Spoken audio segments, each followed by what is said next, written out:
उत्तर प्रदेश में आज जनसंख्या कानून लागू कर दिया गया है। अब 2 बच्चे अगर आपके होंगे तो आप ना तो सरकारी नौकरी के हकदार रह गए हैं, ना आपको सरकारी सुविधाएं मिलेंगी, और अगर आप नेता हैं तो आपकी कुर्सी भी चली जाएगी, ये समझ लीजिए। लेकिन क्या है हकीकत? लोग कहते हैं, बीजेपी के नेता हमेशा भ्रम फैलाते रहते हैं कि जनसंख्या मुसलमानों की वजह से बढ़ रही है। जनसंख्या बढ़ने का कारण मुसलमान हैं, ये 20-20 शादियां कर लेते हैं, 40-40 बच्चे पैदा कर देते हैं। लेकिन क्या ये वाकई में सच है? आज जब जनसंख्या कानून लागू हुआ है उत्तर प्रदेश में, तो जान लीजिए अच्छे तरीके से कि उत्तर प्रदेश में किसकी क्या जनसंख्या है। इसको लेकर हमेशा सबसे ज्यादा विवाद रहा है, सबसे ज्यादा मुसलमानों की आलोचना होती रही है इसको लेकर। लेकिन वाकई में हकीकत जो है वो इससे बिल्कुल परे है। हकीकत बताती कुछ और है, आंकड़े सरकार दिखाती कुछ और है। अब हम आपको बताने जा रहे हैं कि क्या है हकीकत। समझिएगा इस खेल को। अब हम आपको बताने जा रहे हैं कि उत्तर प्रदेश की कुल आबादी में किसकी आबादी कितनी है। देखिए, सबसे पहले है हिंदुओं की आबादी। पूरे उत्तर प्रदेश में सबसे ज्यादा अगर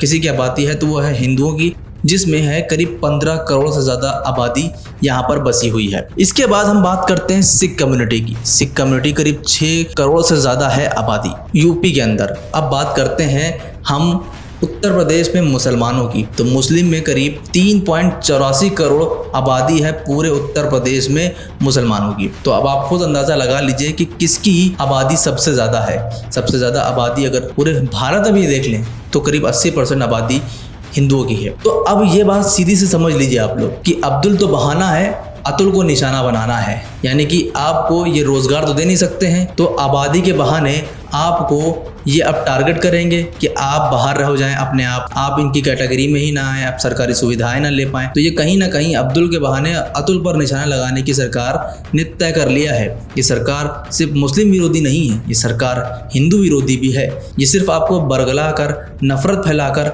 अपनी राजनीति चमकाती है, अपनी रोटियां चमकाती है और उस पर ये राज करती है। ना तो ये हिंदू के भले हैं ना मुस्लिम के। तो ये जो आबादी के आंकड़े मैंने आपको दिखाए हैं, ये साफ दर्शाते हैं कि किस तरफ की राजनीति में ये जा रहे हैं, क्या तैयारी कर रहे हैं। झूठ बोलकर, झूठ फैलाकर ये सिर्फ और सिर्फ आपसे वोट हासिल करते हैं, जबकि आंकड़े कुछ और ही दर्शाते हैं। 2001 से 2011 तक के अगर आंकड़े जनगणना के भी उठा लिए जाएं तो साफ पता चलता है कि चाहे वो हिंदू कम्युनिटी हो, चाहे वो मुस्लिम कम्युनिटी हो, दोनों ही लगभग हम दो हमारे दो वाले प्रोसेस पर आ चुके हैं। यानी कि अब जो मुस्लिम की दर थी 2001 में 4 बच्चे पैदा करती थी एक औरत, वो अब सिर्फ 2 बच्चे ही प्रजनन करना चाहती है और कर रही है। हिंदू कम्युनिटी में भी देखा जा सकता है, जहां 2 से 3 या 4 मैक्सिमम बच्चे होते थे, जो प्रजनन दर थी वो भी अब घटकर 2 रह गई है। तो साफ पता चल रहा है कि हिंदू और मुस्लिम दोनों ही कम्युनिटी ने इस चीज़ को अपना लिया है। मगर सरकार बीजेपी अपनी सत्ता की रोटियां इसी पर सेक कर आगे बढ़ रही है। तो अब अब्दुल नहीं, अतुल है मेन निशाना, ये समझ लीजिए आप।